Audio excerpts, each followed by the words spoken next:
Hi viewers, welcome to our channel. ప్రస్తుతం మనతో పాటు ఇమ్మంది రామారావు గారు సీనియర్ జర్నలిస్ట్ ఉన్నారు. వారితో ఒకసారి మాట్లాడదాం. సార్ నమస్కారం. సార్ నమస్తే బాబు. సార్, రాజ్ తరుణ్ లావణ్య వ్యవహారంలో మస్తాన్ సాయి అని ఒక వ్యక్తి పేరు కూడా బయటపడడం మనం చూసాం సార్. సో లావణ్య గారికి మస్తాన్ సాయికి ఒక రిలేషన్ ఉందని చెప్పేసి కూడా ఆరోపణలు వచ్చాయి. అయితే నిన్న డ్రగ్స్ కేసులో ఈ మస్తాన్ సాయి అనే వ్యక్తి అరెస్ట్ అయ్యాడు సార్. అయితే ఇంకొన్ని ఇంట్రెస్టింగ్ విషయాలు అతని గురించి బయటపడ్డాయి. అతని ఫోన్లో ఏకంగా 800 మంది అమ్మాయిల సంబంధించిన ప్రైవేట్ వీడియోలు ఉన్నాయని, వాటిని పెట్టుకుని అతను అమ్మాయిల్ని బ్లాక్మెయిల్ చేస్తున్నాడని చెప్పేసి ఇన్వెస్టిగేషన్ లో తేలినట్టుగా వార్తలు వస్తున్నాయి సార్. ఈవెన్ లావణ్య గారు కూడా చెప్పడం చూస్తున్నాం. అతని ఫోన్ లో నా ప్రైవేట్ వీడియో కూడా ఉంది అని చెప్పేసి లావణ్య చెప్తుంది సార్. మరి అతని గురించి మీరేం చెప్తారు? ఏంటి సార్ ఇదంతా వ్యవహారం గురించి మీ ఒపీనియన్ ఏంటి? ఇదంతా అసలు ఎంత నాన్సవలసిన అవసరం లేదండి పోలీసు వ్యవస్థ. ఎందుకంటే అది ఒక రోజు పని. ఇన్వెస్టిగేషన్ చేసి who is Lavanya, who is Raj Tarun మీద బాగా నింద వేసేశారు, బాగా బుర్ర జల్లేశారు. ఒక కామన్ సెన్స్ పాయింట్ ఆలోచించాలి. రాజ్ తరుణ్ ఈ అమ్మాయితో ఉన్న మాట వాస్తవమే, కలిసి ఉన్నారు. సినిమాల్లో ఉన్నప్పుడు ఇంచుమించు ఒకే రూమ్లో ఉండొచ్చు, తప్పు లేదు. ఎందుకంటే వాళ్ళు బ్రతుకుతారు, సినిమా కనుక ఆధారంగా బతుకుతారు. దాన్ని మనం పూర్తిగా కొండను తవ్వి ఎలుకను పట్టుకున్నట్టుగా మాట్లాడడం మంచిది కాదు. ఇక్కడ ఏంటంటే అక్కడ ముఖ్యంగా రాతను మాటల్లో కొంత నిజాయితీ కనిపిస్తుంది. నేను భరించానండి, చాలా భరించాను, డబ్బు ఇచ్చాను, చాలా డబ్బు ఇచ్చాను. నేను డ్రగ్స్ ఇంట్లో వాడడం ఏంటంటే ఒకరోజు బలవంతంగా నోట్లో కూడా డ్రగ్ పోసింది అది అని ఆయన తాలూకు వాస్తవిక స్థితి చెప్పాడన్నమాట. ఇక్కడ మస్తాన్ సాయి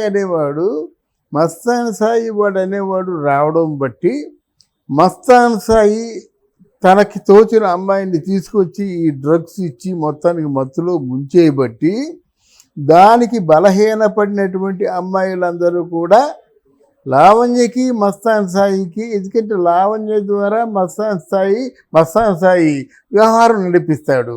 ఏం చేస్తారు? ఇక్కడికి వచ్చి అప్పుల పాలు అయిపో ఉంటారు ఆడవాళ్ళు.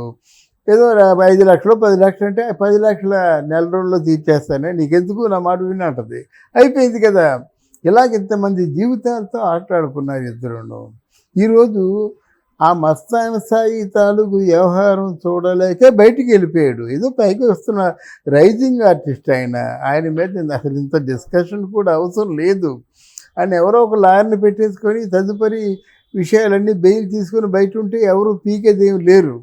మరి ఆ పని చేయకుండా ఆయన పాపం నిజాయితీగా ఎదుర్కొన్నాడు.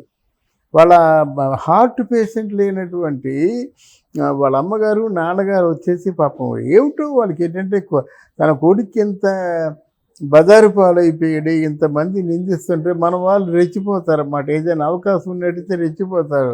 అదిగో రాత్రులు దొంగ అంటే కదా వీడియోలు చూస్తారు. అయినా మాత్రం దొంగ అనే హక్కు నీకు ఎక్కడిది అంటే unless you get correct documents కానీ అనేస్తారు ఇక్కడ. అది నాకు కొంచెం నేను బాధ అనిపించింది, నాకు వ్యక్తిగతంగా బాధ అనిపించినటువంటి సంఘటన. ఇప్పుడు ఏమైంది? రాత్రులు ఏం చెప్పాడు అదే జరుగుతుంది ఇక్కడ. మా మస్తాన్ సాయి అనేవాడు చిన్నవాడు కాదు. ఆ బాపట్లలోను గుంటూరులోను చాలాసార్లు ఆయన మీద పోలీసులు వెంబడించిన సందర్భాలు ఉన్నాయి, తప్పించుకున్న సందర్భాలు ఉన్నాయి, బస్టాండ్లోంచి పారిపోయిన సందర్భాలు ఉన్నాయి. ఒక అగంతకుడు అసాంఘిక కార్యక్రమాలు చేస్తున్నటువంటి ఒక హింసావాది మాట, అంటే కిరాయి హంతకుడు అంటారు కదా, అటువంటి పరిస్థితి ఇది. డ్రగ్స్ ఇవ్వడం అంటే మాటల, గంజాయికి అలవాటు చేయడం అంటే మాటల, డ్రగ్స్ ఇచ్చి గంజాయికి అలవాటు చేసి పరాయి వ్యక్తితో ఏదో కాలక్షేపం చేస్తూ మిగతా వాళ్ళందరినీ ఇంటికి తెప్పించుకొని వాళ్ళకి ఇంకో మగవాళ్ళని అమర్చి, ఇదంతా ఏమిటి నాన్ సెన్స్. దీని గురించి ఇంకా హోమ్ ఆలోచించడం ఏంటండి? ఇంత అంటే మామూలుగా నేకుడుగా దొరికిపోయిన తర్వాత ఇంకా ఆలోచించవలసిన అవసరం లేదు. వెంటనే వాళ్ళు లోపల వేస్తే ఇంకొకరు జాగ్రత్త పడతారు. లేకపోతే ఇలాగా యూట్యూబ్లకి సెటిలైట్ ఛానల్స్కి వాళ్ళు పరిమితి అయిపోతారన్నమాట. అక్కడ రాజ్ తరుణ్ ఏంటంటే ఇప్పుడు ఓపెన్ అప్ అవుతున్నాడు అన్నమాట. అది కూడా ఒక లాయర్ పెట్టుకున్న అంత బాగా వాదించరు. కానీ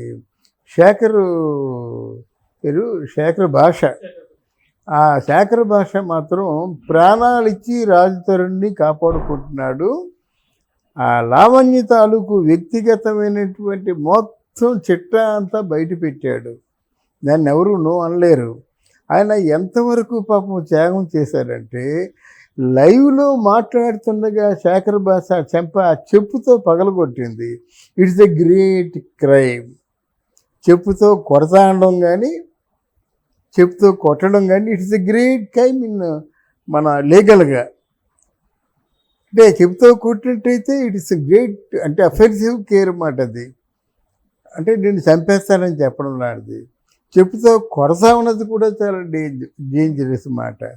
మరి ఈ సెక్షన్లు తెలియవో ఈ లీగల్గా ఉన్నటువంటి లీగాలిటీ తెలియదో కానీ పోలీసులు అందరూ ప్రేక్షక పాత్ర వహిస్తున్నారు.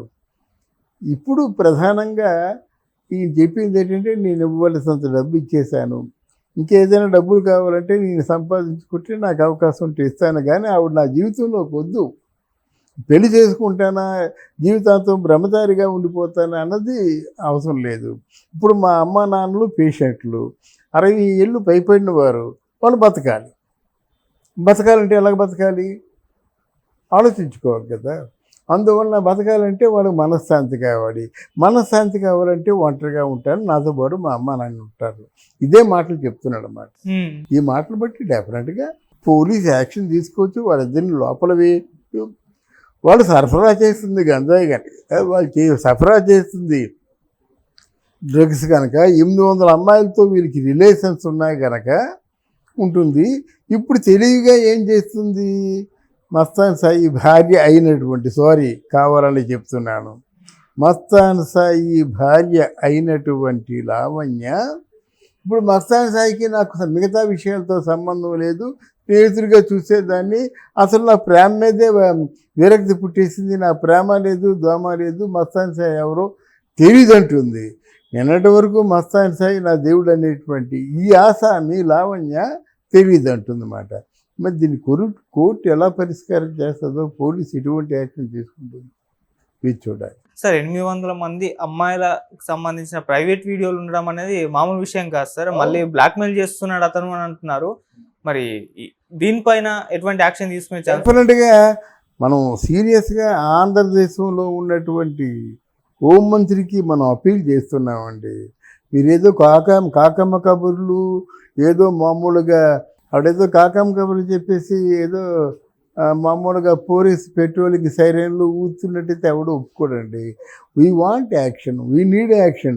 ఇంతకంటే ఏంటి, ఇంతకంటే ఇంకా ఆ చంద్రబాబు నాయుడు ఒకవేళ సిగ్నల్ ఇవ్వాలి, గ్రీన్ సిగ్నల్ ఇవ్వకుండా నేనేం చేయలేనన్నా సరే ఆ చంద్రబాబు నాయుడు కూడా బాధ్యత ఉండాలి కదా. అంటే ఇటువంటి పరిపాలన తీసుకొస్తాం అని చెప్పాడు కదా. అఘాయిత్యాలు లేని, ఆడపిల్లలకి అవమానం జరగని 800 ఆడపిల్లలు పూర్తిగా డ్రగ్స్ పాలు అయిపోయినారు. ఇప్పుడు నువ్వే యాక్షన్ తీసుకోకపోతే నువ్వు చౌకబారు పోవు, సమాజంలోనూ నువ్వు అన్నమాట నిరూపించుకోవాలా. వాళ్ళు పవన్ కళ్యాణ్ అయినా సరే అన్నమాట నిరూపించుకోవాలా. జ్యేష్ఠ ఒక ఆర్డరు, వాళ్ళు మూసేయండి, వాళ్ళు నిజాలు నిరూపించుకుంటూ వదలండి, అయిపోయింది. వాళ్ళిద్దరిని మూస్తే మొత్తం సమాజంలోని కొన్ని అసాంఘిక శక్తులు చేసి వాళ్ళకి కొంచెం దళ పుడుతుంది కదా, భయం పుడుతుంది కదా. అదేది లేకుండా వినోదం చూసి సాయంత్రం అవగానే ప్రెస్ మీట్ పెట్టి ఉక్కుపాదాలతో మోసేస్తామంటే ఎవడండి దాన్ని నమ్ముతాడు? మనకి ఏ పార్టీకి కూడా మనం అనుకూలంగా చెప్పడం లేదు. పార్టీ చేయవలసిన విధుల గురించి మనం మాట్లాడుతున్నాం. అక్కడ 800 మంది అమ్మాయిలు డ్రగ్స్కి ఎడిక్ట్ అయిపోయారు. ఓ పక్క గాంజా అమ్ముకుంటున్నారు. ఆయన 4-5 సార్లు పోలీసులు తప్పించుకున్నాడు. ఇంతకంటే మీకు ఆధారం ఏం కావాలి? ఆధారాలన్నీ కూడా శేఖర్ భాష చూపిస్తున్నాడు. ఇంకా మీనమేషాలు లెక్కపెట్టడంలో మీ పోలీస్ శాఖ తాలూకు అంటే దాన్ని నిస్సహాయ స్థితి తెలియటం లేదు, ప్రేక్షకులకి నవ్వుకోవటం లేదు.